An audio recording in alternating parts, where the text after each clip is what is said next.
La Biblia es uno de los libros más influyentes en la historia de la humanidad.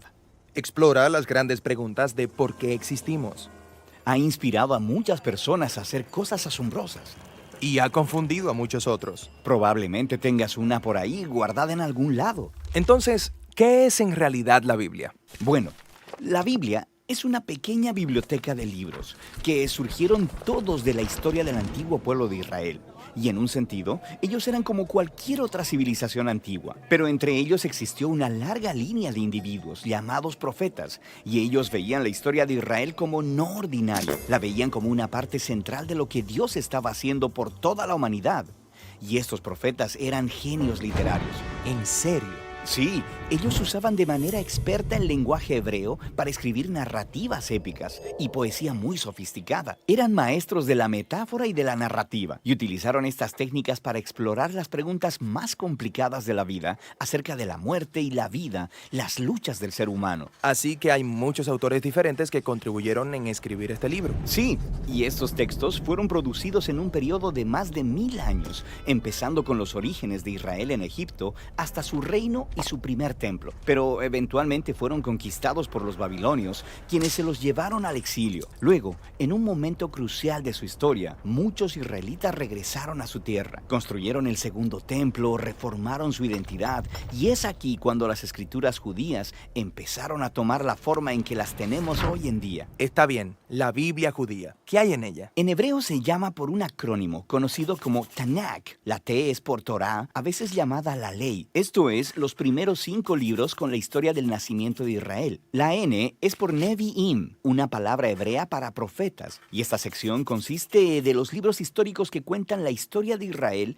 desde el punto de vista de los profetas. Luego tienes los libros poéticos de los mismos profetas. La K es por Ketuvim, una palabra hebrea para escrituras. Esta es una colección diversa de libros poéticos, libros de sabiduría y más narrativa.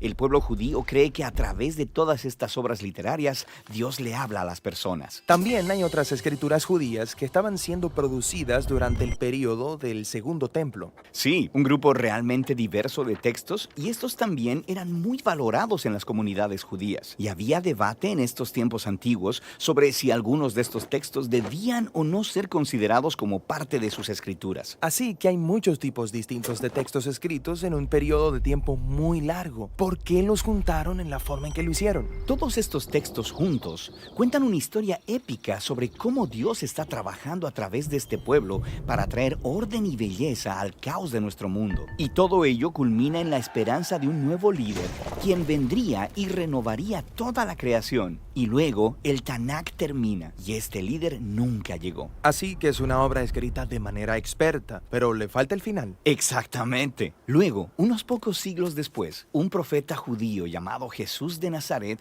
entra en escena. Él decía que estaba continuando la historia del Tanakh. Así que Jesús hizo un montón de cosas geniales. Fue asesinado y sus seguidores decían que él había resucitado de los muertos. Sí, dijeron que Jesús era ese líder tan esperado, quien restauraría el mundo. Así que sus seguidores más tempranos, llamados apóstoles, compusieron nuevas obras literarias acerca de la historia de Jesús. Las llamaron Buenas Nuevas o Evangelios. Formaron un registro llamado Hechos acerca de cómo el movimiento de Jesús se extendió fuera de Israel, y luego hicieron circular cartas a diferentes comunidades de Jesús por todo el mundo antiguo. ¿Y ellos consideraban estos escritos como parte de las escrituras? Sí, los apóstoles escribieron todo esto como el cumplimiento de la historia épica que se encuentra en el Tanakh, y estaban continuando con el genio literario de la tradición judía. También creían que Dios le estaba hablando a su pueblo a través de estos textos, al igual que por las escrituras de Israel. Así que esto es el Antiguo y Nuevo Testamento. Pero, ¿qué pensaban los primeros cristianos acerca de la literatura adicional durante el Segundo Templo? Grupos diferentes tenían diferentes puntos de vista acerca de algunos de estos libros, pero sabemos que leían y valoraban estos textos porque los utilizaron junto con las escrituras judías. Está bien, entonces tenemos el Tanakh,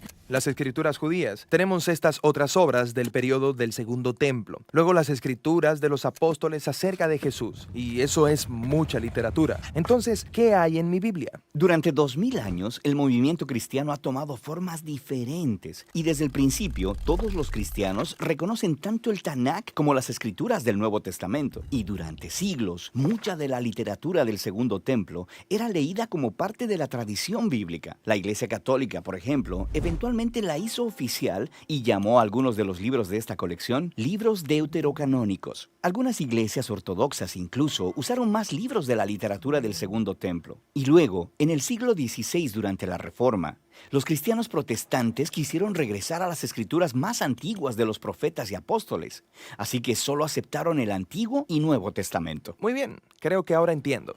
Pero ¿cómo es que una colección de libros producida en un periodo de más de 1000 años por todos estos autores diferentes dice una misma historia? Esta es la pregunta que responderemos en nuestro próximo video.